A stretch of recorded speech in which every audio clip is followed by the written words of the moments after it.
quórum regimental, declaro abertos os trabalhos e solicito ao senhor secretário que proceda à leitura da ata da última sessão.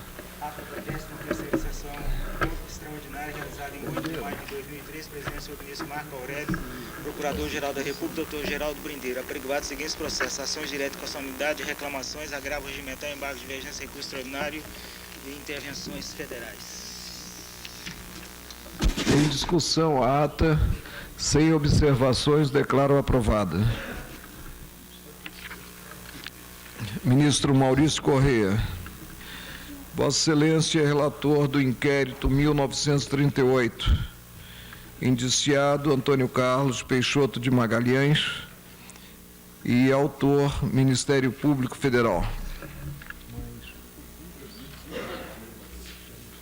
Adoto como relatório o parecer do chefe do Ministério Público Federal, professor Geraldo Brindeiro, em que ratifica a denúncia oferecida pela Procuradoria da República no Estado da Bahia, com base em representação formulada por Gedel Quadros Vieira Lima. Trata-se de denúncia oferecida pelo Ministério Público Federal no Estado da Bahia, em desfavor do ora senador da República, Antônio Carlos Magalhães, imputando-lhe as condutas descritas nos artigos 21 e 22, coincidência da causa de aumento prevista no artigo 23(2), todos da Lei número 5.250 de 67, Lei de Imprensa, na forma do artigo 71 do Código Penal. A denúncia refere-se a fatos ocorridos no mês de maio de 2002. Em síntese, segundo a peça acusatória, o denunciado, em entrevista concedida à Rádio Líder FM de Irecê, em cadeia com a FM Chique Chique e Tribunal do Vale AM, veiculada no jornal Correio da Bahia, edição de 22 de maio de 2002, atacou a honra do senhor deputado federal Gedel Quadros Vieira Lima nos seguintes termos, aspas, internas: isso tudo eu disse antes ao presidente Ney Suassuna, Padilha, Jader Barbalho, Gedel.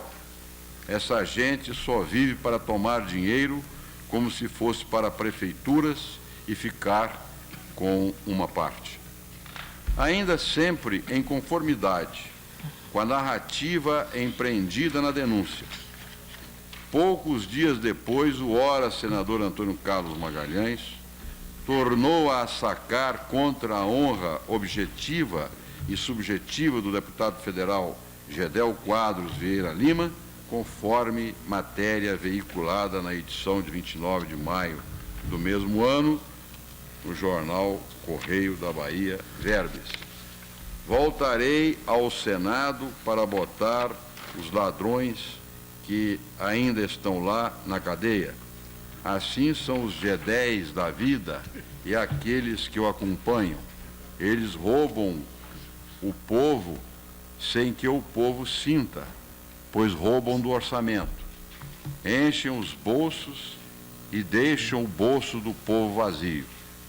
Ao fim, captura o Ministério Público Federal a conduta praticada pelo denunciado da seguinte forma: assim, acha-se o denunciado em curso nas penas dos artigos 21 e 22 da Lei 5.250 de 67, de 9 de 2 de 67, coincidência do aumento previsto no artigo 23, inciso 2º, da mesma legislação penal especial, combinado com o artigo 71 do Código Penal, pelo que requer o Ministério Público Federal seja recebida a presente denúncia e instaurada a ação penal contra Antônio Carlos Magalhães, que deverá ser citado para interrogatório e demais atos do processo até sentença final condenatória.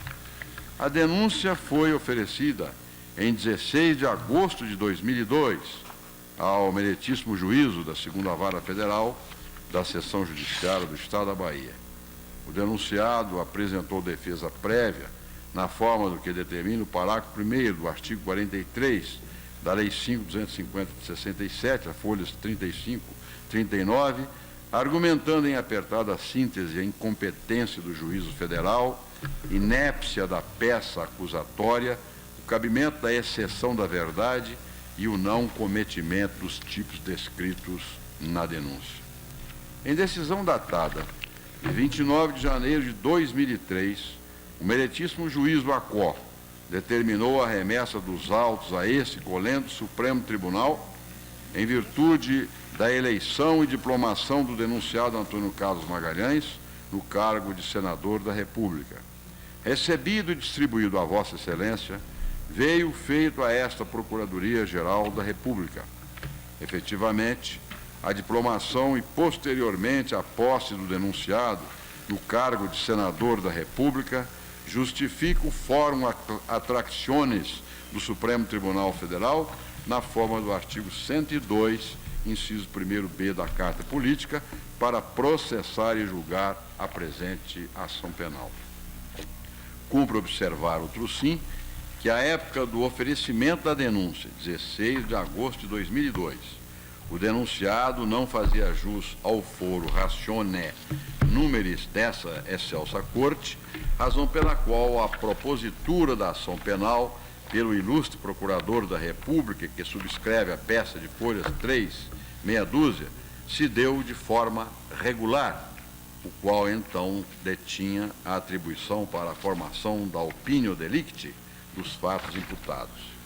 Contudo, ainda não se realizou o juízo de admissibilidade da ação penal oferecida pelo Ministério Público Federal, verificando-se a competência, a essa altura, dessa Suprema Corte para tanto. Destarte, necessário se faz a ratificação da exordial acusatória pelo órgão do Ministério Público Federal, com atribuição perante o colendo Supremo Tribunal Federal, qual seja o Procurador-Geral da República. Noutro dizer, o dominus litis, relativamente aos crimes de ação penal pública que se processem perante esta excelsa Corte, é justamente o Procurador-Geral da República. Nessa ordem de ideias, faz-se mister a ratificação da exordial acusatória por esta Procuradoria-Geral da República, a quem incumbe, se for o caso emendar, confirmar ou mesmo propor o arquivamento do apuratório sobre os fatos já narrados. A exordial acusatória atende às condições necessárias ao exercício da ação penal, senão vejamos.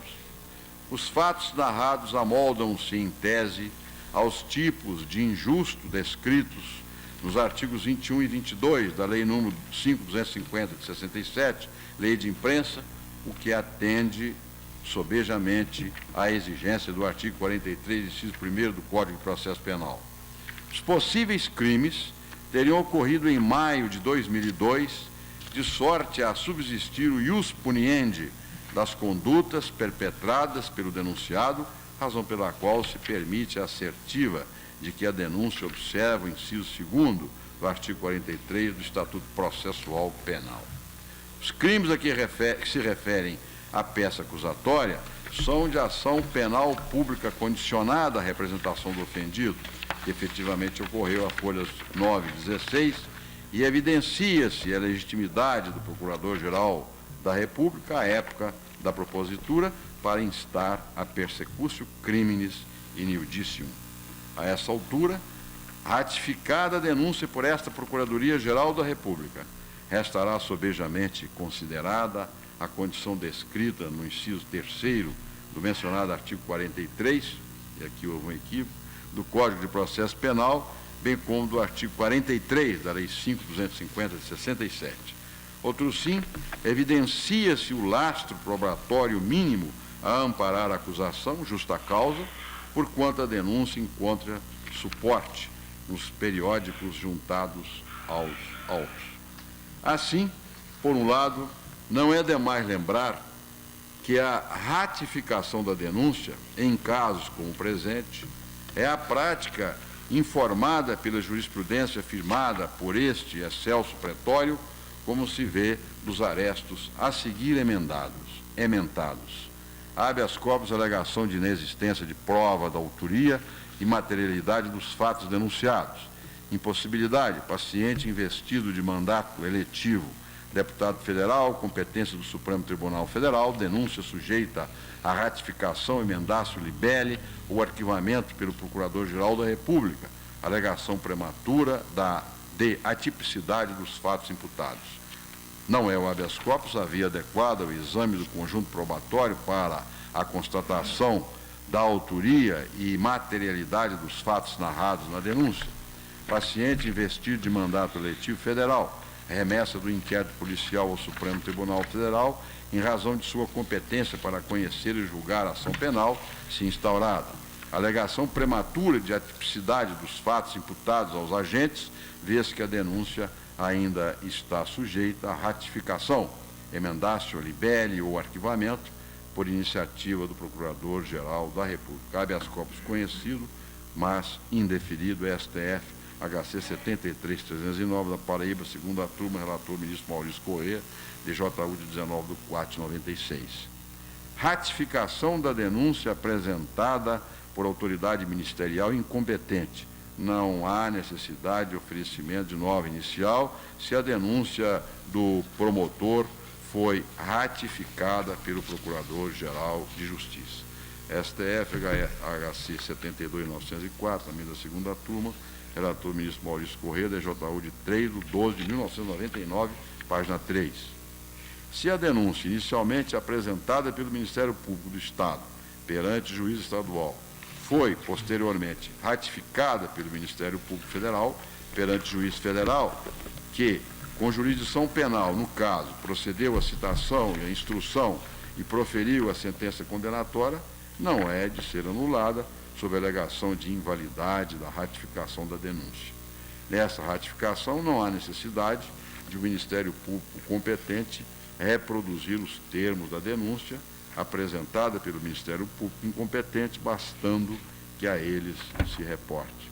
STF, HC 80.541, São Paulo, primeira turma, relator ministro Sidney Sanches, TJ de 18 de 3 de 94. Por outro lado, é remansoso igualmente o entendimento dessa Suprema Corte Federal acerca da solução em caso símile pelo recebimento da denúncia, como se observa do seguinte precedente da lavra do eminente ministro Maurício Corrêa Vermes. Inquérito iniciada e investida em mandato eletivo federal. Difamação, artigo 53, parágrafo 2º da Constituição Federal de 88, tipificação, artigo 21, caput, combinado com o artigo 23.2 da Lei 5.250 de 67, prescrição, parlamentar federal. A ausência de autorização da Câmara dos Deputados para instauração do processo penal adequado suspende a prescrição enquanto durar o mandato. É rejeitada a arguição de extinção da punibilidade em face da prescrição com o término do mandato parlamentar. Manifestação de opinião no exercício da função parlamentar. Alegação de ato de cunho exclusivamente pessoal ou particular, sem qualquer conotação com o exercício do munus legislativo. Tese rejeitada porque, diante da representação do ofendido, não houve renúncia ao privilégio constitucional da imunidade. Conduta configurada como ação delitiva prevista na Lei de Imprensa, artigo 21, caput, combinado com o artigo 23.2, denúncia colhida, inquérito 761, DF, TJ de 10 de 5 de 96. Assim, da leitura da peça acusatória e da documentação acostada a ela, verifica-se que a denúncia atende às condições necessárias ao regular exercício do direito de ação pelo parquê, de sorte a permitir o recebimento da denúncia por esse excelso pretório. Por outro lado, cumpre observar, em caso, a exiguidade do prazo prescricional. Como se sabe, o artigo 41 da Lei de Imprensa prevê o prazo prescricional de 2 anos contados da data da publicação. O denunciado conta atualmente com 75 anos de idade, conforme disposto no artigo 115 do Código Penal, sendo o acusado maior de 70 anos, o aludido prazo prescricional é reduzido pela metade. Assim sendo, a prescrição está próxima de ocorrer 22 de maio do corrente ano, caso essa excelsa Corte não receba logo a denúncia. Ante o exposto, o Ministério Público Federal ratifica a denúncia de folhas 3, meia dúzia, pugnando por seu recebimento e regular processamento, alertando para a desnecessidade da notificação do denunciado para apresentação de defesa escrita, tendo em vista que esta já foi regularmente apresentada, as folhas 35 e 39, conforme a orientação firmada no inquérito, questão de ordem 1566, relator ministro pertence, DJ de 22/3/2002, fecham-se aspas. Os advogados do denunciado apresentaram defesa prévia na Justiça Federal da Bahia, em que alegam preliminarmente a incompetência da Justiça Federal, sob o argumento de que a honra do deputado federal não está abrigada pelo artigo 109, 4º da Constituição Federal. Ainda em preliminar, sustentam que a denúncia é inépita, pois em desacordo com o artigo 41 do Código de Processo Penal, tendo em vista que não ajusta rigorosamente os fatos a uma adequação típica, como lhe compete fazê-lo, tornando-a, assim, a ação penal natimorta, para todos os efeitos jurídicos e legais.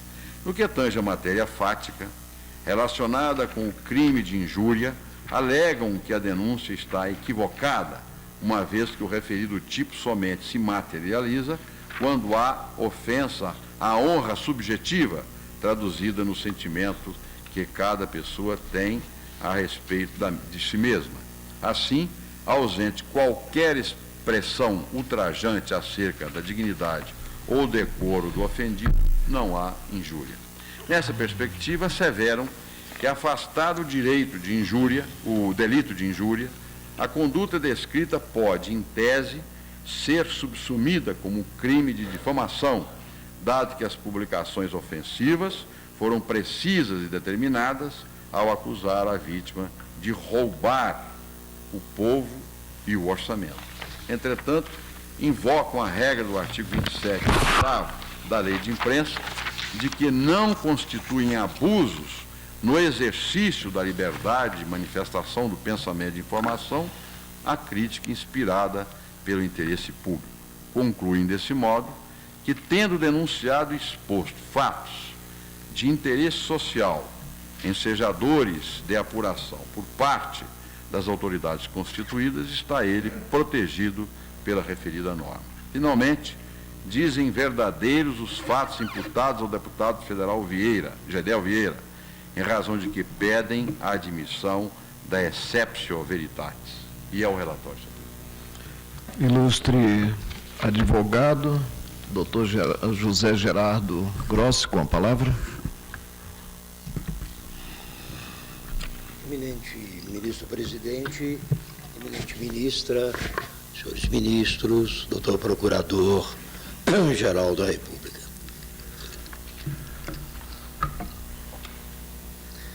Como se viu, a ação penal que se pretende instaurar é a ação penal pública condicionada. A condicionante, aquela representação necessária do ofendido, está nos autos e é referida na denúncia. Verificada a condição, a ação intentada de ser tratada como ação penal pública e não como ação penal privada. A denúncia, e constou do relatório, se diz fundada no artigo 40, inciso 1, letra B, da Lei 5.250 de 67.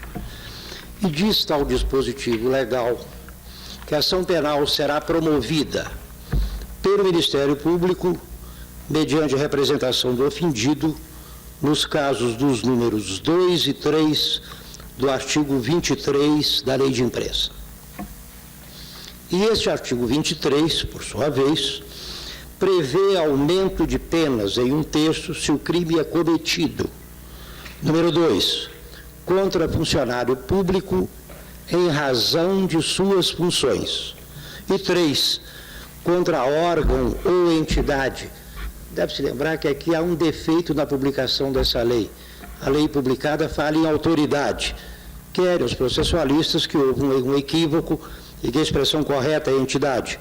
Contra órgão ou entidade que exerça função de autoridade pública. Deve-se abandonar desde já, por inteiramente incabível, esta hipótese do inciso 3 do artigo 23. Não se trata de órgão, de entidade ou mesmo de autoridade que exerça a função de autoridade pública. Vamos abandoná-la por inteira. Como se viu no relatório, o ofendido é o ilustre deputado Gedel Vieira Lima. É ele quem firma as duas representações de que a denúncia é da notícia, e ele, como se sabe, é pessoa física e não órgão ou entidade. O ofendido também, como se viu do relatório, era, ao tempo dos fatos, como é hoje, deputado federal com exercício de mandato na Câmara dos Deputados. Seria egrégio tribunal, ele, deputado federal, um funcionário público, e as ofensas contra ele que teriam sido irrogadas, teriam sido em razão de suas funções? Em pesquisa que fiz, e que obviamente não é conclusiva na jurisprudência deste tribunal, não logrei encontrar qualquer acórdão que equiparasse deputado ou senador, enfim, equiparasse um parlamentar a funcionário público. Encontrei, isto sim, inumeráveis queixas-crimes, ora de parlamentares deblaterando com parlamentares, ora parlamentares sendo deblaterados, sendo atacados judicialmente, sendo demandados penalmente por terceiras pessoas. E tenho também dúvidas, egrégio tribunal, se essas chamadas ofensas teriam sido irrogadas em razão da função deste suposto funcionário público. São elas, como se viu da leitura feita pelo eminente ministro relator, são elas esses trechos descritos na denúncia. Primeiro deles, é natural que em meu primeiro discurso eu me refira à maneira como me quiseram tirar do Senado. E vocês sabem que tudo que denunciei está provado. Hoje mesmo estou lendo roubalheira no Ministério da Integração Nacional, malas de dinheiro apreendidas pela Polícia Federal. Isto tudo eu disse antes ao presidente. Ney Suassuna, Padilha, Jader Barbalho, Gedel. Esta gente só vive para tomar dinheiro como se fosse para as prefeituras e ficar com a parte. Isto tudo tem de acabar nesse país. A corrupção é que traz a desigualdade nesse país. Se ao invés da corrupção ele gastasse mais no combate à pobreza, conforme projeto meu, o país seria outro. Este é o primeiro trecho dito ofensivo. O segundo trecho é o seguinte: voltarei ao Senado para botar os ladrões que ainda estão lá na cadeia. Assim são os G10 da vida e aqueles que o acompanham. Eles roubam o povo sem que o povo sinta, pois roubam do orçamento, enchem os bolsos e deixam o bolso do povo vazio. Teria dúvidas, egrégio tribunal, em entender que tais ofensas, se irrogadas contra este suposto funcionário público, deputado federal, teriam sido irrogadas em razão de suas funções. Mas há egrégio Supremo Tribunal Federal e há, contudo, uma questão preliminar a ser decidida. A denúncia imputa a Antônio Carlos Magalhães a prática de dois crimes, o do artigo 21 da Lei de Imprensa e do artigo 22 desta mesma Lei de Imprensa, com aumento de pena previsto de 1/3, aquele aumento referido no artigo 23, inciso 2º da Lei de Imprensa, quando se cogita da hipótese de ofensa irrogada contra funcionário público em razão de suas funções.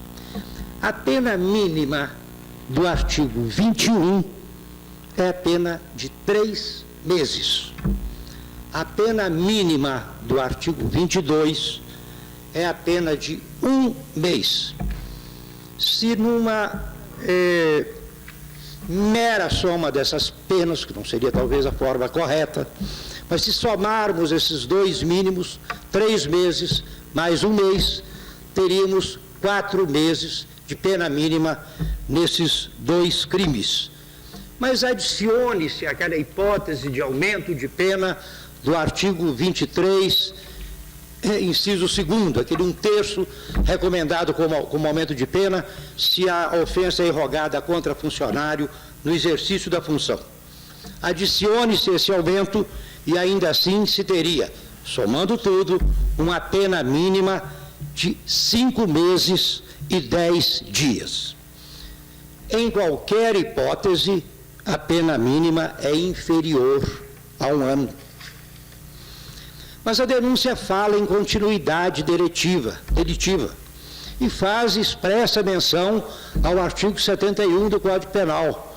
Nessa hipótese, sabe esta augusta Corte, há de se aplicar, na pior das hipóteses, para o denunciado, para o réu, a pena maior, que seria a pena do artigo 21, aquela pena de 3 meses prevista para a hipótese de prática de difamação na imprensa.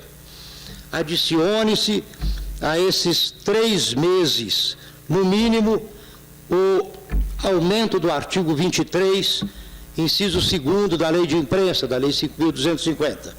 E teríamos, então, recebida a denúncia como peça técnica, teríamos, então, uma pena mínima de 4 meses. A egrégio tribunal que se examinar assim, preliminarmente, a hipótese de aplicação ao caso do artigo 89 da Lei 9.099. E qual tem sido, egrégio tribunal, a orientação desta Corte quanto à aplicação de tal lei? Deve-se repetir, no caso se trata de ação pública, de ação penal pública, já ocorrida, já verificada a condição da representação. Tem ela que ser tratada como ação penal pública. E com isto se evita a discussão, até mesmo difícil, do cabimento ou não do sursi processual naquelas hipóteses de ações penais privadas. O Supremo Tribunal Federal tem entendido que a oferta do sursi processual não é um ato discricionário do Ministério Público. Sabe-se, fala a lei em poderá, ao oferecer a denúncia, poderá o Ministério Público fazer a oferta do sursi processual. O legislador tem que ser econômico nas palavras. E talvez restasse a ele o poderá ou o deverá. A jurisprudência, que pode se expandir muito, tem dado um certo tempero a essa expressão e entendido e decidido que este poderá não significa um ato de mera, de pura discrição do Ministério Público, sendo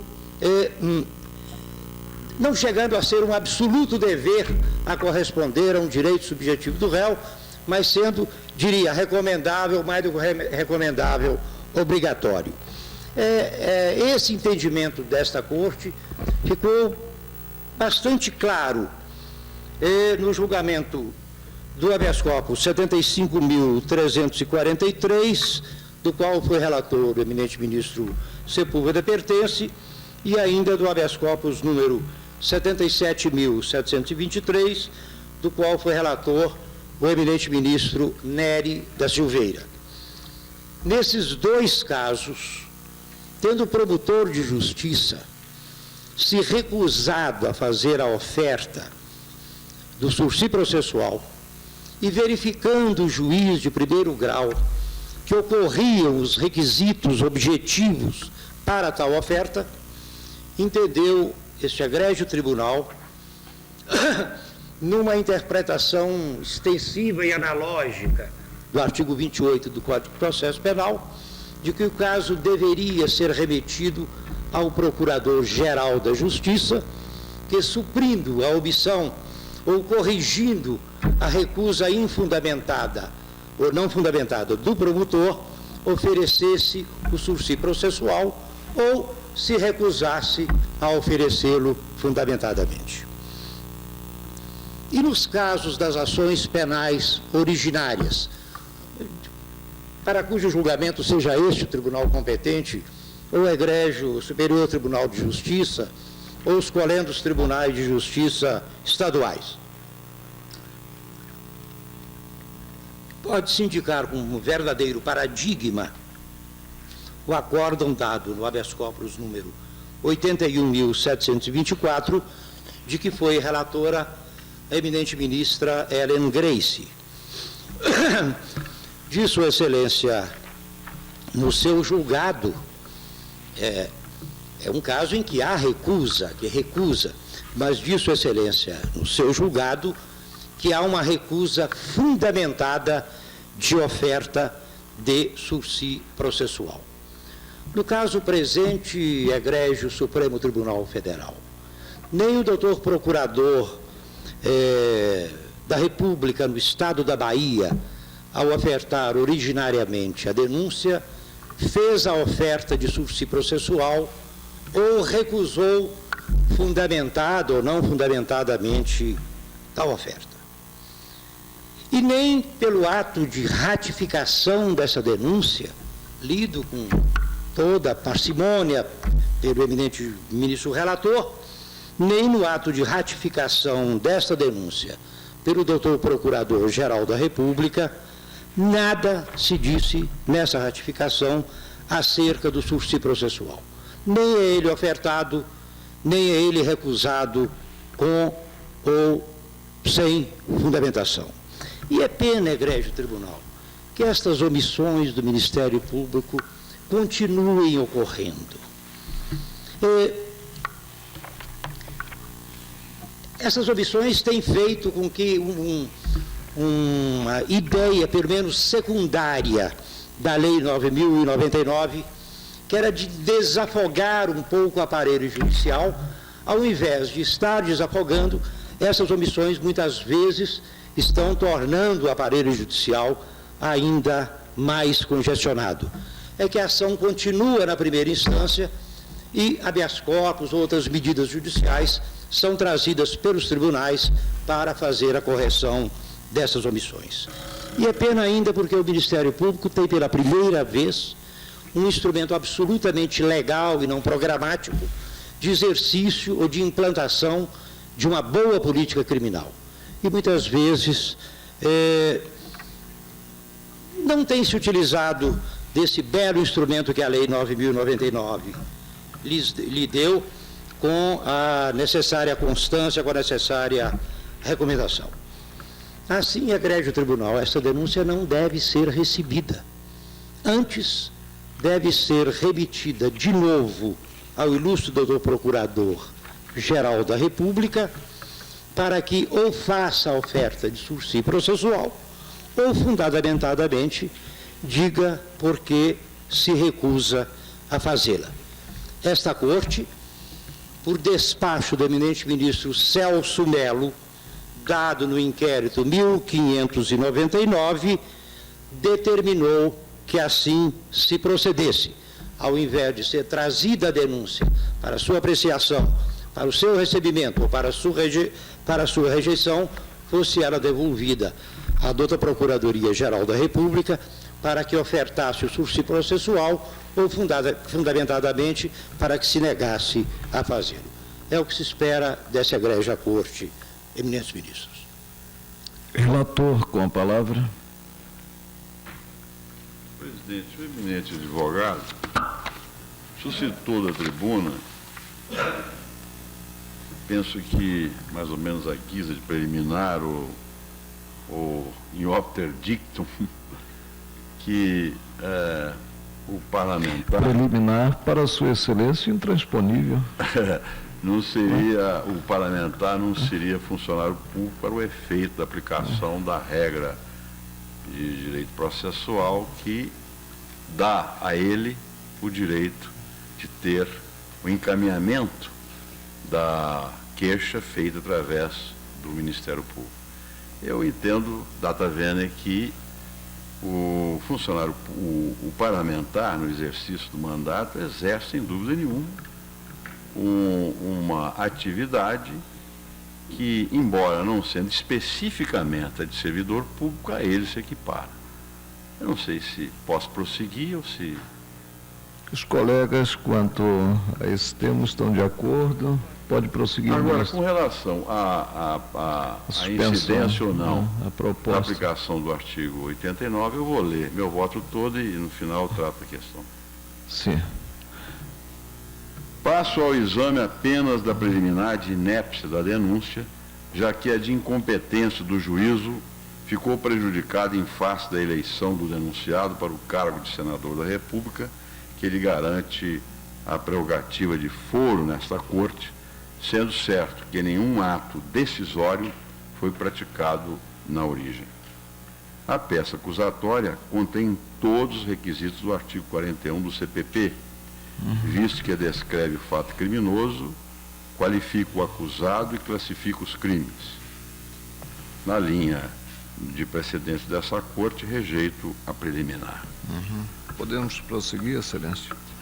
Verifico que a prescrição ocorrerá no próximo dia 22 do mês em curso, referente à primeira publicação, e no dia 29 seguinte, no tocante a outra conduta, considerada a causa de redução do artigo 115 do Código Penal.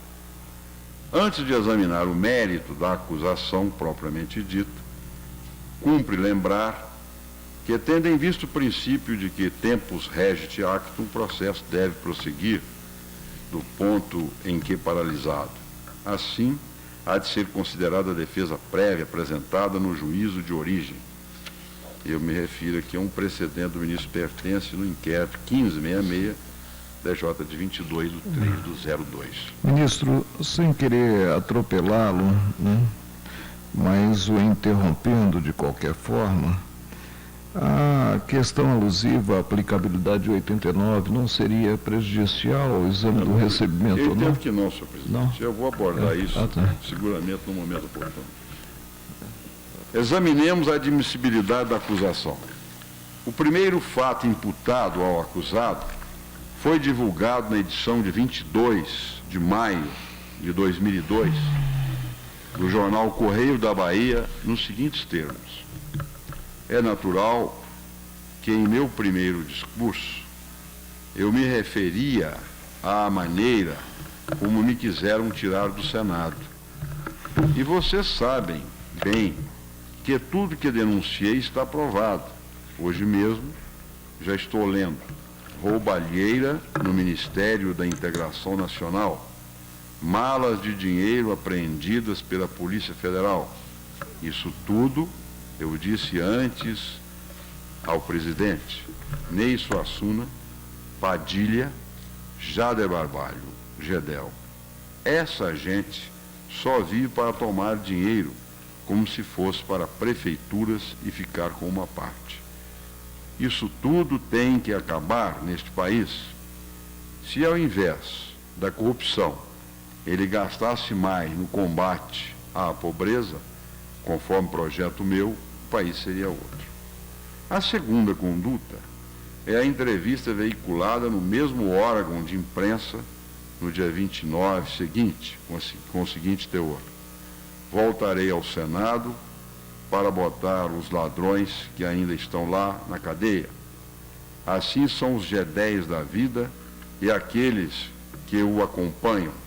Eles roubam o povo sem que o povo sinta, pois roubam o orçamento. Enchem os bolsos e deixam o bolso do povo vazio. Folha 5 dos autos principais e 18 do apenso. Como relatado, a representação do ofendido limitou-se a defender a prática de injúria. Já para o Ministério Público Federal, a ofensa à honra objetiva e subjetiva do querelante, em ambos os fatos, a configurar de forma continuada os delitos de difamação e injúria descritos nos artigos 21 e 22 da Lei 5.250 de 67. Note-se que, malgrado tratar-se de crimes contra a honra, a ação é pública condicionada à representação na forma do que prevê o artigo 41b da Lei de Imprensa, pois o sujeito passivo é servidor público e as ofensas irrogadas relacionam-se estritamente com o exercício da função, na medida em que se o acusa de lesar o erário, valendo-se das atribuições inerentes ao cargo de parlamentar.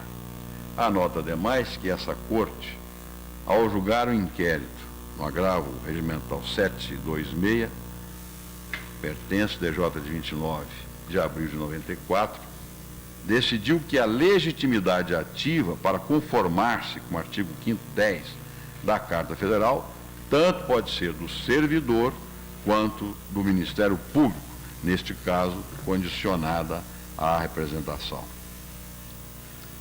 Verifiquemos se as condutas podem, em tese, ser tipificadas nas figuras penais propostas pelo parquê. Impende, de pronto, fazer rápida distinção entre as espécies dos chamados delitos contra a honra, previstos nos artigos 138, 139 e 140 do Código Penal, e da mesma forma disciplinados na Lei de Imprensa, artigos 20 e seguintes. Como sabido, calúnia ocorre quando a prática de crime é falsamente atribuída a alguém e por isso, necessário é que a imputação verse sobre fato determinado e específico, embora desnecessária a descrição de maiores detalhes. Difamação dá-se quando se atribui a alguém fato desonroso, seja ele verdadeiro ou não, com a intenção deliberada de ofender a honra alheia, exigindo-se aí também fato determinado para a sua ocorrência. Finalmente, a injúria opera-se quando, por imputação de fatos genéricos ou opiniões, ofende-se a honra subjetiva do sujeito passivo. Fácil é verificar que as afirmações referem-se a pretensas práticas criminosas por parte do querelante, como as de tomar dinheiro como se fosse para prefeituras e ficar como uma parte, e roubam o povo sem que o povo sinta, pois roubam o orçamento. Fala-se genericamente em desvio de verba pública e apropriação indevida de dinheiro do povo, o que, em tese, encontra tipificação no artigo 312 do Código Penal. Embora as condutas descritas refiram-se a uma espécie de crime, inexiste no caso concreto fato determinado, sendo impossível a individualização ou individuação de um acontecimento. Nesses termos, afasta-se a possibilidade de calúnia e, segundo penso, também de difamação. Essas duas figuras penais exigem fato determinado, identificável no tempo e no espaço. Embora não se requeira detalhamento e especificação pormenorizada, o certo é que o fato deve ser individualizável, apurável, particular, possuir assim existência histórica. Se for criminoso, haverá calúnia, se não for difamação. Na presente hipótese, não se acha presente o pressuposto do fato concreto, e não existe sequer menção a um episódio particular, mas mera afirmação geral de conduta. Por outro lado, as circunstâncias vagas contidas nas afirmações do querelado relacionam-se a procedimento punido como crime, o que também afasta a possibilidade de difamação. Conforme leciona Mirabete, não há calúnia, mas difamação quando o fato imputado é desonroso, mas não é previsto como crime. Distingue-se a calúnia da injúria porque nesta não se imputa um fato concreto definido como crime, mas se atribui qualidade negativa à vítima ou fatos vagos e imprecisos que a desabonam. Distinguem-se ainda a difamação da injúria, porque nesta não há imputação de fato preciso, mas de acontecimento vago ou de qualidade negativa. Como visto, as declarações do querelado tiveram caráter de generalidade, imputando-se qualidades negativas acerca do querelante, explícitas quando fala em ladrões e implícitas, essas associadas a fatos vagos que denotam conduta ilegal e imoral.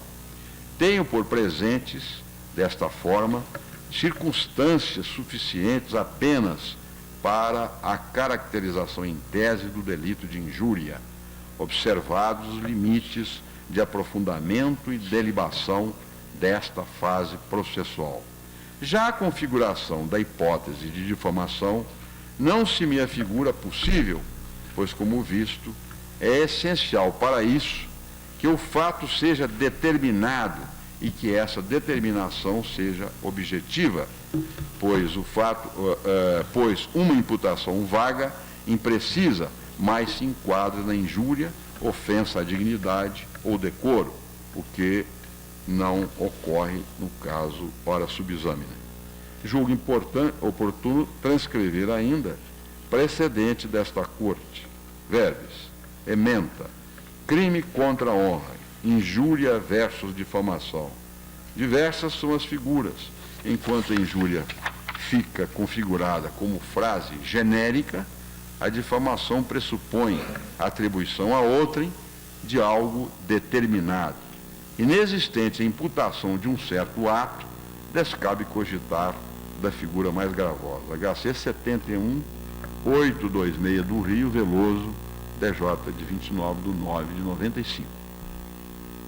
O bem jurídico tutelado pelo artigo 22 da Lei de Imprensa é a honra subjetiva traduzida na dignidade ou decoro da vítima. No dizer de Damásio, evangelista de Jesus, honra subjetiva é o sentimento de cada um a respeito de seus atributos físicos, intelectuais, morais e demais dotes da pessoa humana. É aquilo que cada pessoa pensa a respeito de si mesma em relação a tais atributos. Em outras palavras, elucida Celso Delmanto que na injúria não há imputação de um fato, mas a opinião que o agente dá a respeito do ofendido. No caso concreto, essa opinião vem associada a condutas genéricas imputadas ao querelante, capazes ao menos em tese de desabonar qualidade, dignidade e por via transversa também a sua reputação.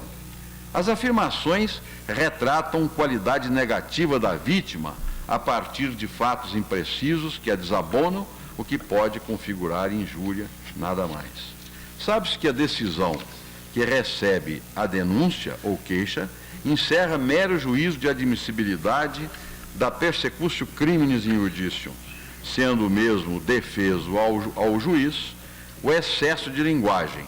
Nessa fase processual, não se pode incursionar nos elementos constantes dos autos para explicitar um juízo de certeza, uma vez que lhe compete tão somente verificar se é possível qualificar o fato em uma descrição típica.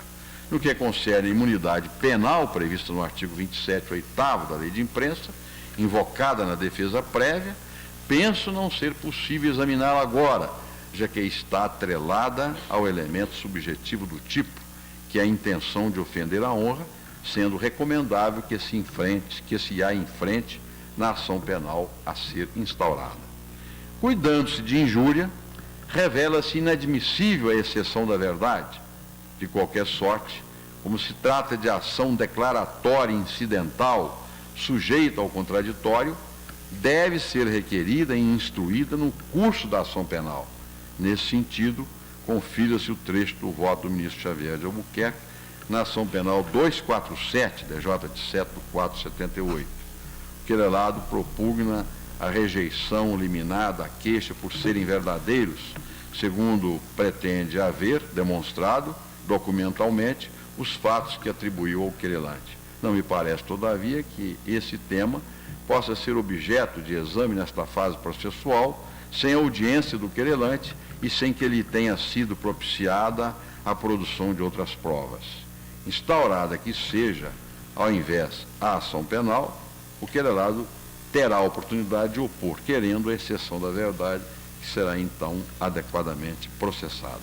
Impõe-se finalmente consignar que não há nos autos qualquer manifestação do querelante, do querelado e do Ministério Público acerca da suspensão condicional do processo, prevista no artigo 89 da Lei 999 de 95, em tese cabível na presente hipótese, em face da pena mínima inferior a 1 ano aplicável aos crimes atribuídos ao indiciado. E sabemos que há jurisprudência, inclusive, dizendo ou assentando que também aplica-se esse dispositivo no caso da lei de imprensa, dos crimes sujeitos à lei de imprensa.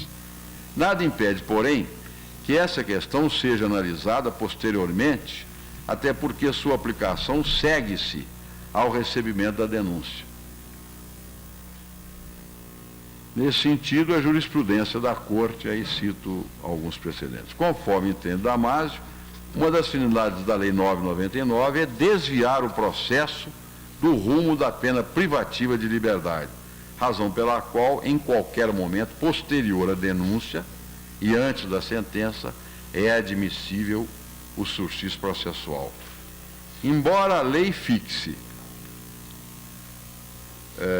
o momento do oferecimento da denúncia como aquele destinado a propor a suspensão do processo, desde que, reunidas as suas condições, nada impede que tal se faça em outra ocasião, não implicando tal postergação, por outro lado, qualquer nulidade ou ofensa ao direito de defesa das partes.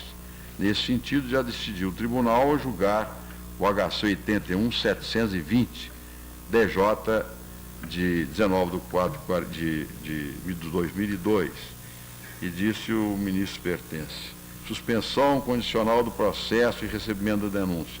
Cabível em tese a suspensão condicional do processo, é válido o acórdão que, não atendo proposto o autor da ação, recebe a denúncia ou queixa e determina que se abra vista ao Ministério Público ou ao querelante para que proponha ou não a suspensão. Não faria sentido provocar a respeito o autor da ação penal antes de verificada a viabilidade da instauração do processo. Suspensão condicional do processo, instaurado mediante ação penal privada, acertada, no caso, a admissibilidade em tese da suspensão e a legitimação para propô-la ou nela sentir é do querelante, não do Ministério Público. Isso é outra hipótese. Assim, senhor presidente,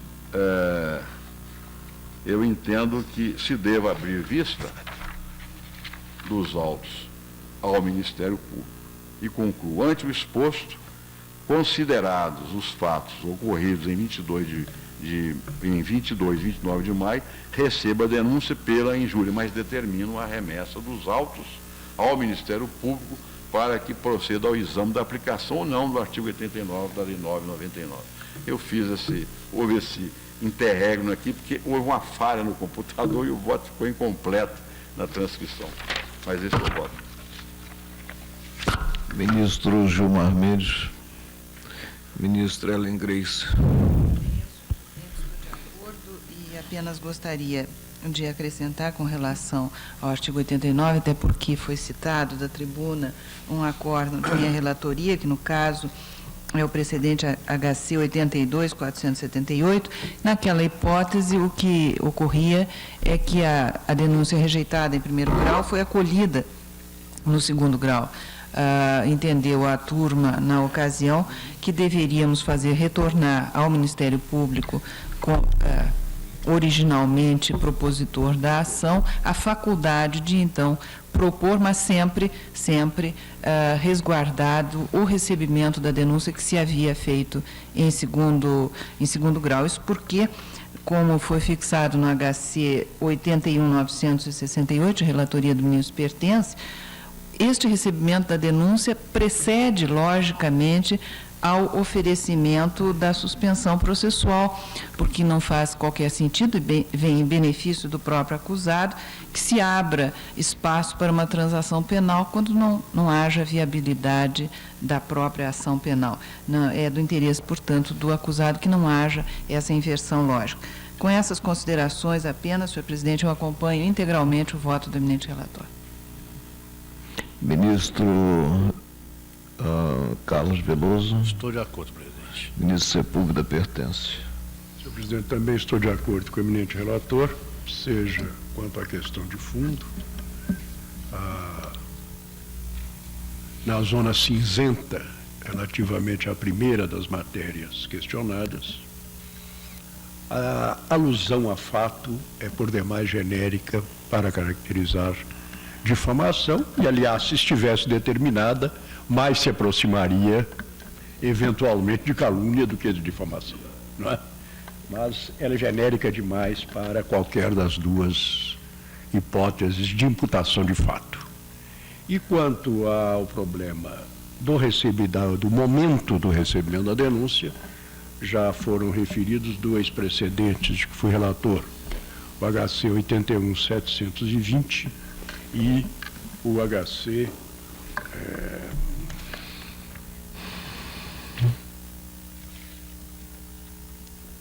81.968. Como é este o primeira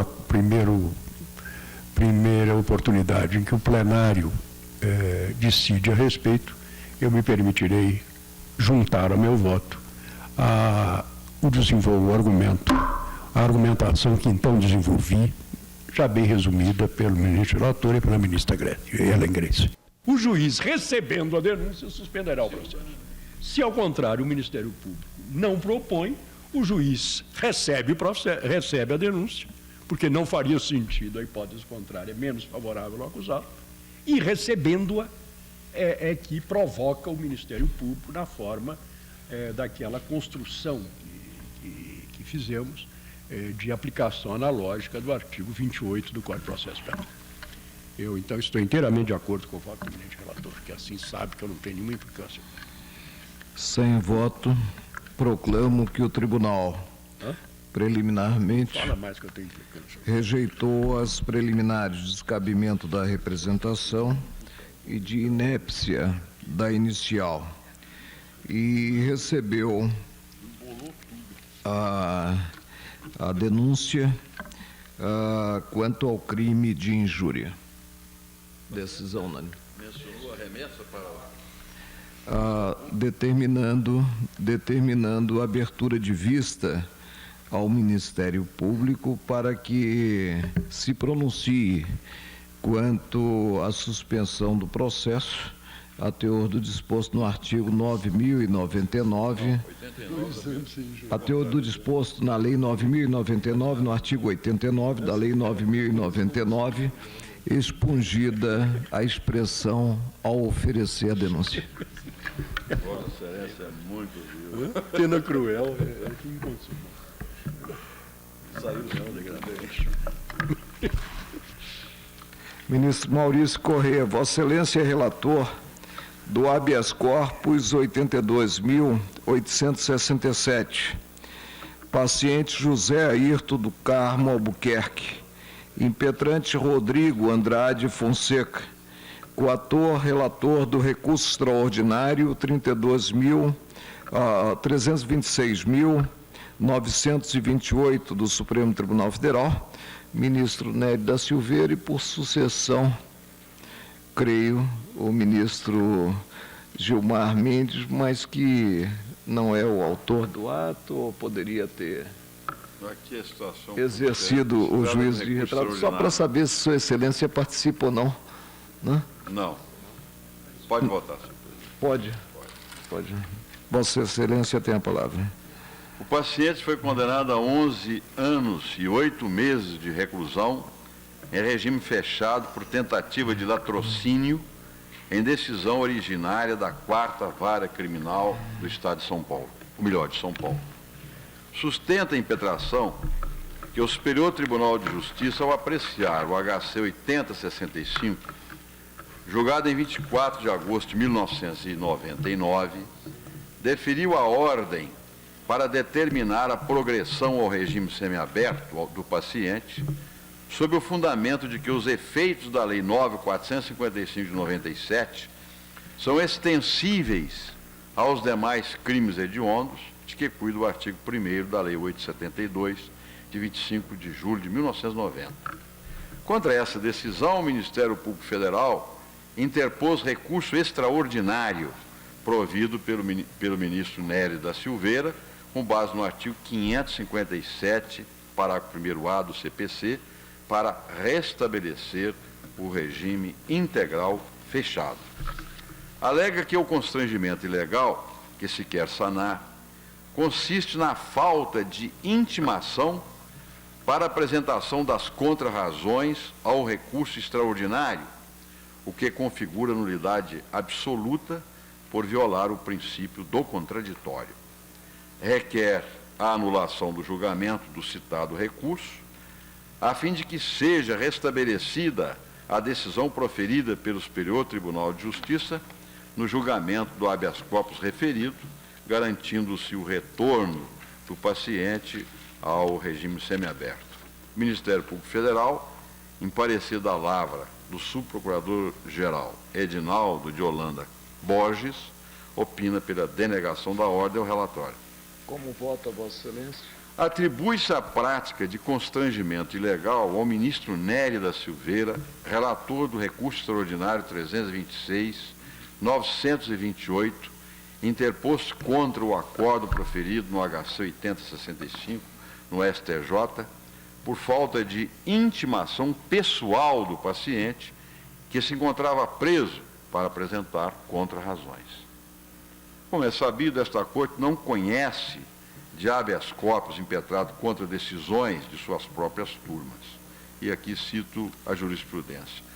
Todavia, tem-se na espécie impetração contra a decisão monocrática de relator, que, com base no artigo 557, parágrafo 1A do CPC, deu provimento a recurso extraordinário.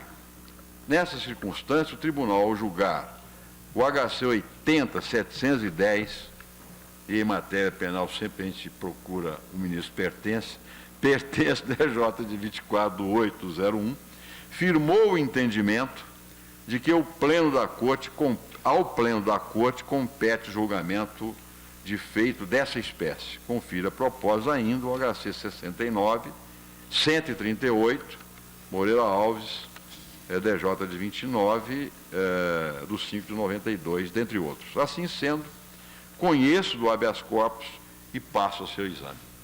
Passe em frente. Os colegas estão de acordo? Podemos prosseguir, Excelência. Note-se de pronto que o Ministério Público Federal, em seu parecer, partiu de premissa equivocada ao destacar que, aspas, a nomeação de defensor dativo para o oferecimento de contrarrazões supre a necessidade da contradita recursal quando o recorrido encontra em lugar desconhecido ou não demonstra na via estreita a veracidade de tal situação. Na verdade, argumentou o impetrante que, mesmo havendo nomeação de defensor dativo, o que não se deu no caso, dever-se-ia reconhecer nulidade absoluta, já que o paciente tem direito de escolher o defensor que melhor lhe convier. Também não é correta a afirmação contida no citado parecer de que se encontrava o paciente em lugar desconhecido. Vê-se dos autos que ele estava preso na penitenciária do Estado, inicial folhas 2, e certidão de julgamento do habeas corpus perante o STJ, folhas 8.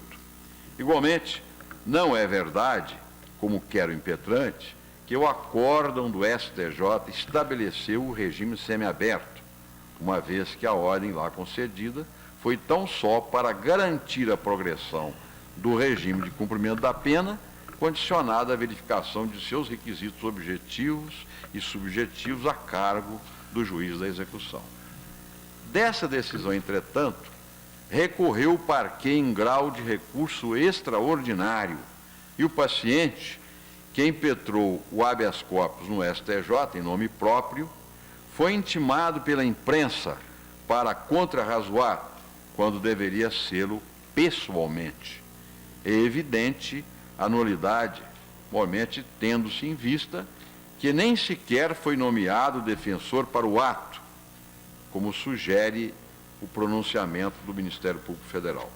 Poder-se objetar que ao ministro Neri não se pode imputar constrangimento ilegal, já que a intimação para contrarrazoar o RE é feita na origem. Com efeito, é sabido que o segundo e definitivo juízo de admissibilidade se dá nesta Corte.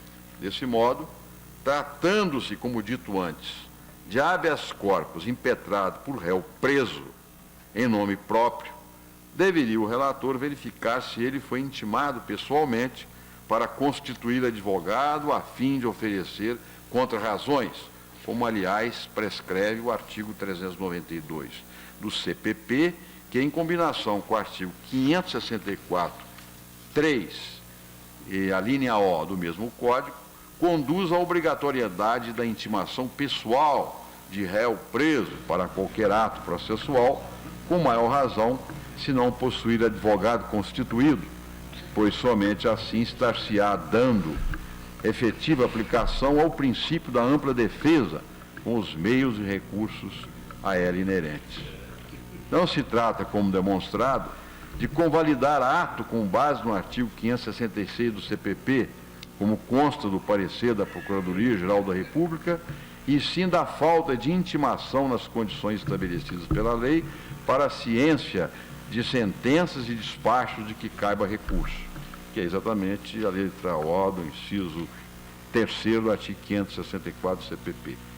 Em que pese a decisão proferida no mencionado RE refletir a jurisprudência desta Corte de que a progressão do regime de cumprimento da pena para o condenado por crime de tortura, prevista na Lei 9.455/97, não se estende aos demais crimes hediondos, impõe-se reconhecer a existência de nulidade insanável, por evidente ofensa ao princípio constitucional da ampla defesa. Aliás, entendimento já fixado pelo tribunal parte do princípio de que o réu preso tem o direito de ser intimado para constituir defensor de sua confiança. HCs 60.240, Rafael Maia, RTJ tal, 73.341, Moreira e 75.871, Ilmar, DJ de tanto. Ante o exposto, defiro o habeas corpus para anular a decisão proferida no recurso extraordinário 326.928, assegurando-se ao paciente o direito de ser pessoalmente intimado para apresentar contrarrazões. Aqui eu não estou falando na parte relativa à situação da progressão dele, porque nesse período é o problema do juiz da execução e não aqui de eu determinar. Eu me limito só aos termos desse dispositivo de final da votação. Os colegas estão de acordo? Quer dizer, Vossa Excelência considera a nulidade está em que ele não ele intimado impetrou um habeas pessoal. corpus em causa própria, Não, foi sim, denegado. Sim, depois aí houve recurso extraordinário do Ministério Público, ele não foi intimado para contrarrazoar, nem sequer se lhe deu o defensor. Isso. Não, ele conseguiu no superior, foi concedido o habeas, concedido. recurso Ah, sim, o extraordinário, ele não tribunal foi deu, intimado. ainda foi mais grave que o Superior Tribunal de Justiça deu a progressão para ele. Deu a progressão, Aí é houve que recurso tá bom. extraordinário. E Vossa Excelência concede parcialmente o habeas, porque ele pede o restabelecimento do acórdão do STJ e não dá. Aí não é possível. Os colegas estão de acordo? De acordo. Concedido o habeas, para anular a decisão proferida no recurso extraordinário 326928, a fim de que o paciente e recorrido naquele processo seja intimado pessoalmente para querendo apresentar contrarrazões.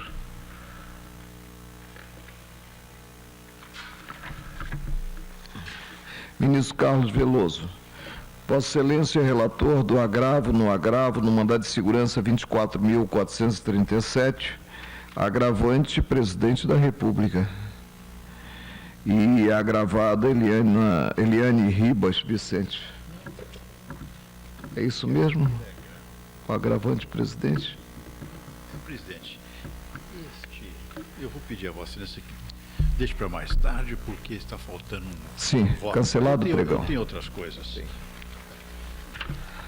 Ministro Carlos Veloso, em substituição ao processo anterior, o agravo na reclamação 2127, agravante município de Indaiatuba e agravados Sérgio Henrique Dias e outros. Eu pediria a Vossa Excelência, senhor presidente. Aliás, agravado José Faustino, né? Eu pediria a Vossa Excelência que chamasse, em primeiro lugar, a reclamação 2164. Cancelado o pregão do agravo. Reclamação 2164. É porque as demais... as demais vão... Agravo na reclamação 2164. Agravante município de Cubatão e agravado Júlio Paixão Filho, Comércio e Construções Limitada. Senhor presidente, agravo regimental com pedidos de reconsideração e de antecipação de tutela interposto pelo município de Cubatão, da decisão que, em sede de reclamação, negou seguimento ao pedido e determinou seu arquivamento, a entendimento de que não teria sido usurpada a competência do Supremo Tribunal Federal, tampouco afrontada a autoridade de suas decisões. Diz o agravante que a circunstância do presente processo não guardaria simetria com os precedentes jurisprudenciais citados na decisão agravada. Sustenta a ocorrência de divergência jurisprudencial, estar em curso um sequestro de cerca de 18 milhões de reais, sendo certo que o município não ficou com a gleba, em decorrência da homologação de deficiência da desapropriação, além de existir evidente afronta ao princípio da proporcionalidade, existência do perigo mora, consubstanciado no fato de a liberação dos valores aos respectivos credores está na iminência de ser concretizada. Requer, ao final, a reconsideração da decisão agravada. Sim. O Júlio Paixão Filho, Comércio e Construções, ingressou nos autos pedindo a rejeição das reclamações. É o relatório, senhor presidente. Como vota, Vossa Excelência? Senhor presidente,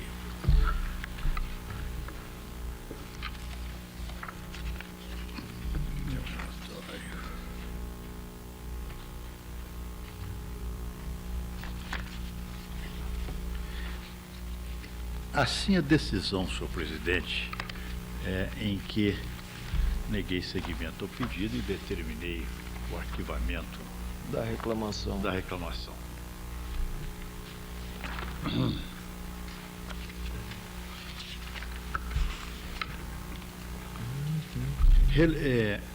Me reportei a caso igual, petição 2802, questão de ordem, relator ministro Moreira Alves, em que a primeira turma decidiu que o Supremo Tribunal não pode desconstituir o sequestro, uma vez que não há recurso extraordinário e nenhum pedido de tutela antecipada, motivo por que não conheceu do pedido. Na reclamação 2143, São Paulo, requerido pelo município de Sumaré, relator ministro Celso de Mello, não foi outro entendimento adotado. Destaco da decisão. O caso versado nos presentes autos revela a situação que não se enquadra em qualquer das hipóteses mencionadas por essa Suprema Corte no julgamento da referida ADI 1662 São Paulo, pois o ato, ora impugnado, ao acolher postulação de sequestro de verbas públicas, limitou-se a reconhecer a ocorrência da espécie de indevida preterição na ordem cronológica de pagamento dos precatórios, sem desrespeito à autoridade da decisão do Supremo Tribunal Federal. Vossa Excelência está negando provimento, então, ao porque agravo? houve quebra da ordem cronológica por parte, o que está expressamente declarado nas informações prestadas pelo presidente. Sustenta Aí a tese de que eu penso que aquela resolução do TST, né, que previa o sequestro, né, igualizando o crédito alimentício ao comum, quanto ao artigo 78 do ADCT, nós ficamos vencidos, eu e o ministro Pertence. Salvo engano, eu despachei no mesmo sentido recentemente. O que se diz é que, em função de acordos, né? Em função de acordos, se Quebrou a ordem. Isso Não importa o móvel, né? Sequestro fora da ordem. Senão seria um drible a ordem dos precatórios, mediante acordo, né? Os colegas estão de acordo? Desprovido o agravo, decisão unânime.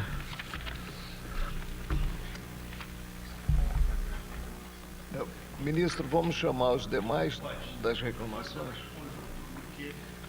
são todos... Sei, tem peculiaridades, né? Hein? Eu chamo agora o agravo na reclamação 2127, município de Indaiatuba, e agravado José Faustino Campreguer e cônjuge. Senhor presidente, é idêntica a reclamação 2164 Sim, que acabamos de e julgar. Vossa Excelência está desprovendo o agravo, os colegas estão de acordo, desprovido o agravo, decisão unânime.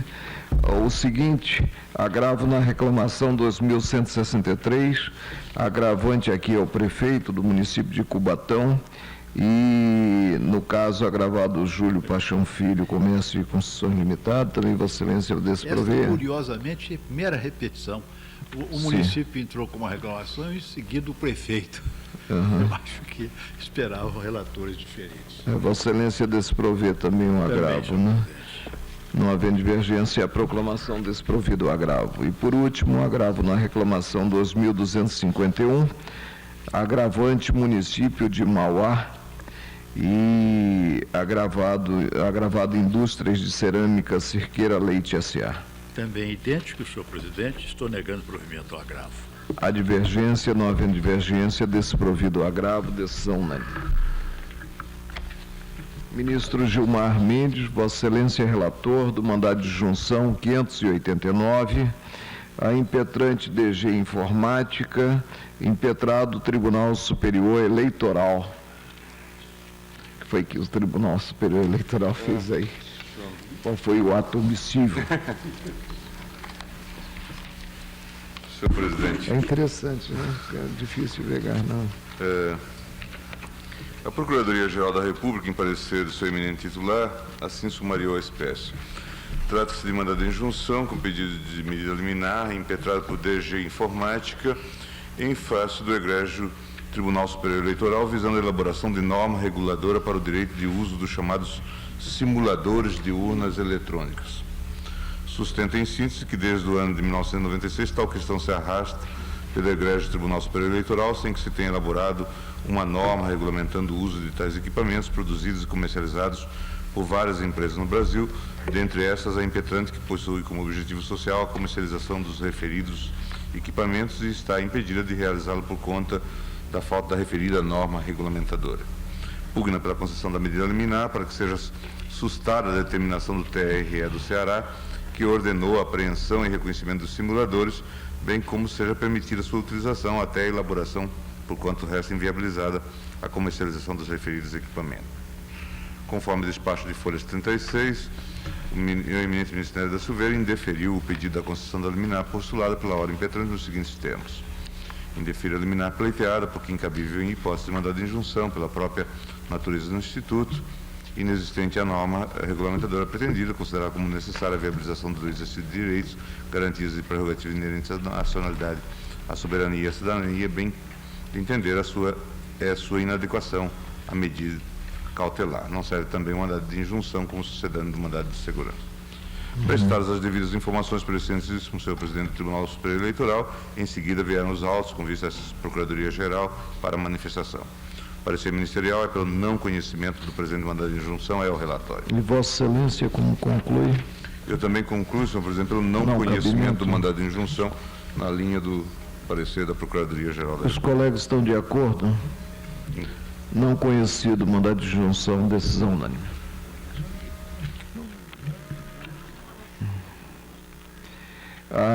Ministro Gilmar Mendes. Vossa Excelência é relator da reclamação 534, reclamante Companhia Vale do Rio Doce e reclamado juiz de direito da 2ª Vara da Fazenda Pública da Comarca de Campo Grande. Litisconsorte passivo José Manuel Fontanilas, Fragelli e outros.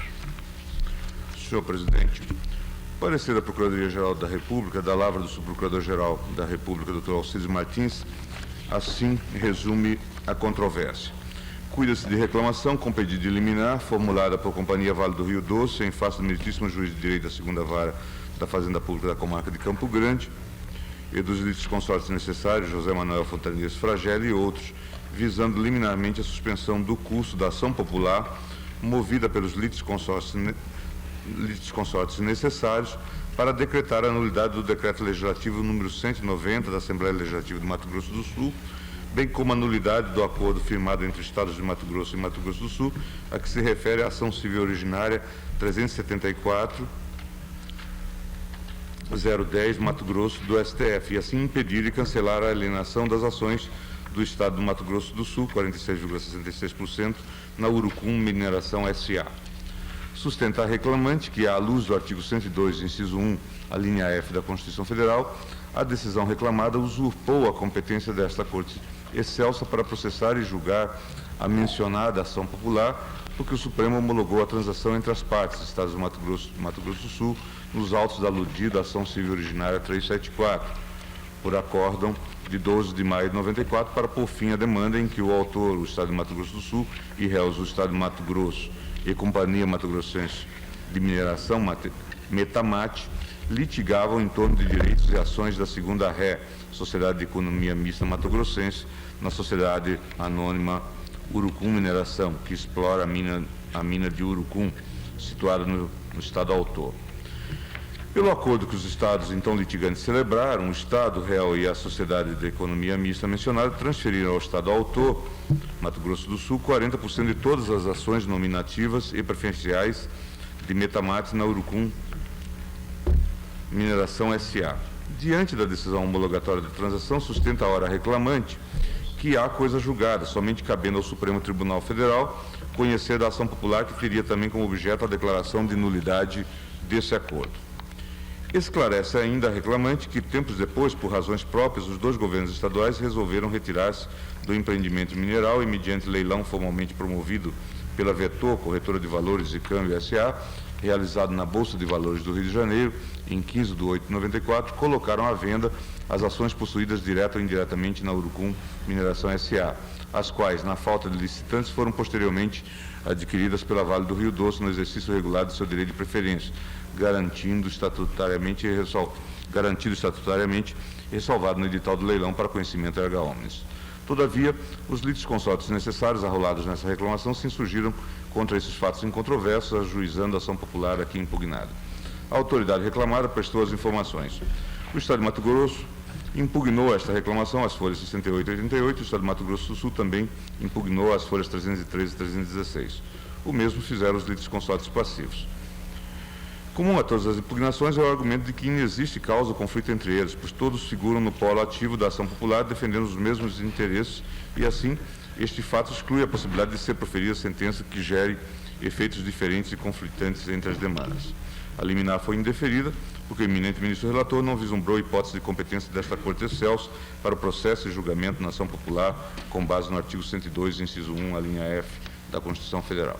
O parecer do Ministério Público é pelo não conhecimento da presente reclamação.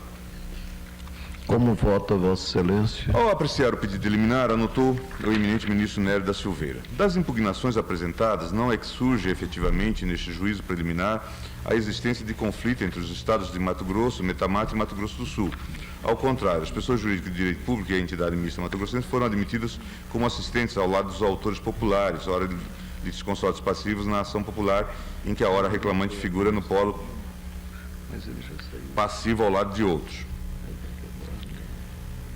De outra parte, é de anotar que, segundo o documento de folha 198 e 199, os autores da ação popular concordaram com os termos da petição do Estado de Mato Grosso e da Companhia Mato Grossense Metamate, constante de folhas, pela qual pedem o desentranhamento e a devolução da contestação, juntamente com os documentos a ela anexados, bem como sua inclusão no polo ativo desta ação popular para atuarem ao lado dos autores, nos termos do artigo 6º, parágrafo 3º da Lei 4.717. Assim sendo, conforme está posta a controvérsia, no âmbito da ação popular, em face dos termos das petições dos Estados de Mato Grosso do Sul e dos autores populares, verifica-se dirigirem suas alegações visando a nulidade da alienação das ações do Estado de Mato Grosso do Sul na Urucum Mineração S.A., em que adquirente é a hora reclamante, e não mais no que concerne à transação entre os referidos Estados. Nessa linha, formulou-se o pedido dos dois Estados para integrar o polo ativo na relação processual na ação popular com a anuência dos autores ora litisconsortes passivos. Desse modo, visualizados os limites da controvérsia, diante das informações e das impugnações referidas, indefiro a medida liminar, o que não vejo se et inquantum caracterizada a hipótese de competência do STF para o processo e julgamento da ação popular com base no artigo 102, 1, letra F da Constituição. Nada está de stata a justificar a suspensão do feito popular. Digo eu, não havendo o menor sinal de possível conflito entre unidades federativas, o meu voto é no sentido da improcedência da reclamação. A ministra Ellen Grace, ministro Maurício Correia, ministro Carlos Veloso, Ministério Público pertence. Julgado improcedente o pedido formulado na inicial da reclamação. Decisão unânime. Ministro Gilmar Mendes, Vossa Excelência é relator da reclamação 2140, reclamante Rodobens, Administração em Promoções Limitada. Reclamado presidente da segunda turma do Colégio Recursal do Juizado Especial Cível da Comarca de Uberlândia. Interessado Valério Gomes Tingley. Senhor presidente, parecer da Procuradoria-Geral da República e da Lavra do seu eminente titular, Dr. Geraldo Brindeiro, assim resume a controvérsia.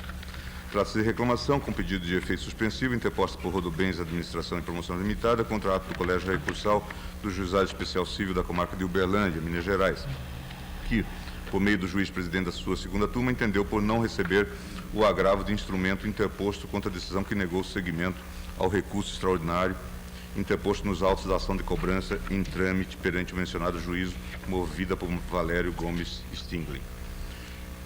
Aqui é um daqueles casos conhecidos. Eu passaria já... Vossa Excelência julga procedente? Procedente.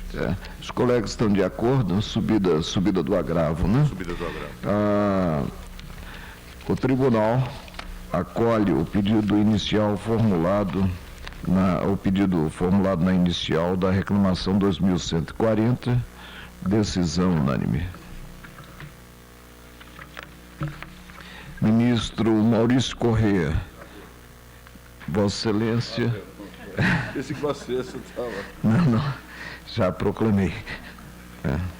Vossa Excelência... Mas eu tinha razão, presidente, que sim. Você me consultou. Sem dúvida. Ministro Maurício Correia, relator do mandado de injunção 670, impetrante Sindicato dos Servidores Policiais Civis do Espírito Santo, impetrado Congresso Nacional.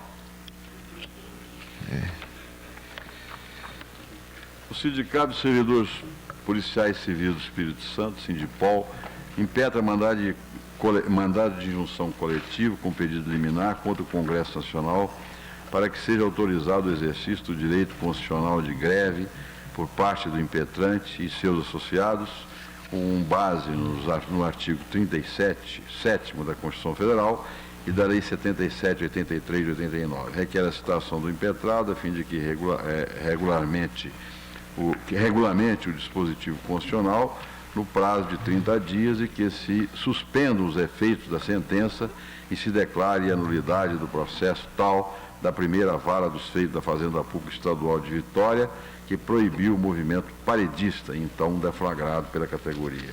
O presidente do Senado apresenta informações, lembrando que não está caracterizada a inércia do Congresso, uma vez que se encontram em tramitação várias proposições acerca da matéria.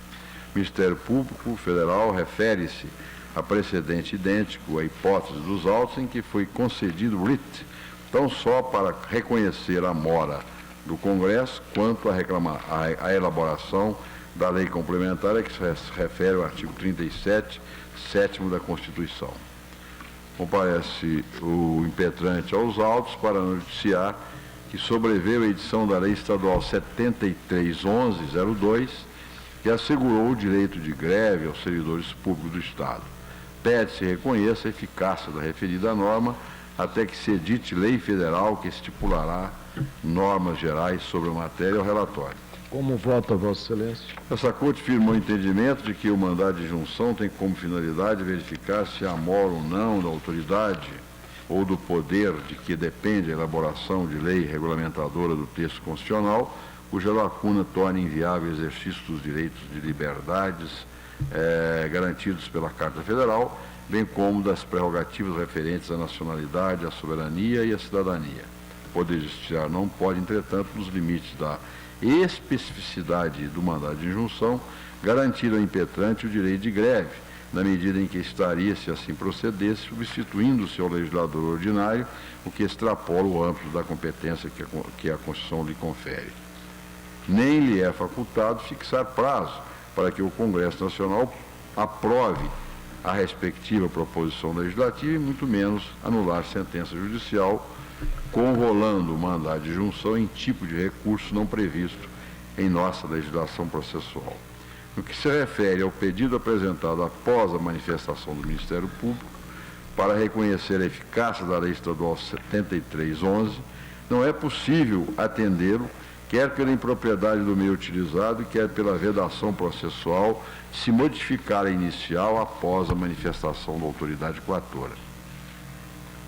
Por fim, quanto à lacuna da norma regulamentadora do artigo 37, 7º da Carta da República, pedido idêntico já foi apreciado por esta Corte, a qual reconheceu a mora do Congresso Nacional quanto à elaboração da lei complementar a que se refere ao artigo 37, 7º da Constituição. Comunicação ao Congresso Nacional e ao Presidente da República, mandado de injunções tais e tais. Ante tais circunstâncias, conheço em parte do mandado de injunção apenas para declarar a mora do Congresso Nacional quanto à edição da norma regulamentadora do artigo 37, 7º da Carta da República, devendo, quanto a este fato, ser oficiado ao órgão impetrado. É o voto. Ministro Gilmar Mendes, como vota? Presidente, eu não tive a oportunidade ainda de votar nessa questão do mandado de injunção, então vou pedir vênia para pedir vista, fazer um exame.